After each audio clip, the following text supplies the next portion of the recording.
Hello guys, welcome to আমার channel. আজকে দেখাবো আপনাদের পাস্তার রেসিপি। যা প্রথমে পাস্তাকে গরম ফুটন্ত জলে পানিতে ভিজিয়ে দিলাম। তারপর খানিকক্ষণ নাড়তে তারপর খানিকটুকু ফুটেলে দেখবে, চেক করবে এখন সিজে নেই পাস্তা।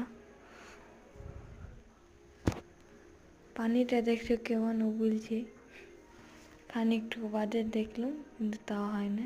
আপনারা চাইলে ভালো করে টেস্ট করবে। এটা হলো তেল, এই তেলেই সিদ্ধ হয়ে চলে এসেছে পাস্তাটা। আপনারা এবার দেখেন, পাস্তাটাকে ছেঁকে নিলাম। এই দেখে নাও পাস্তা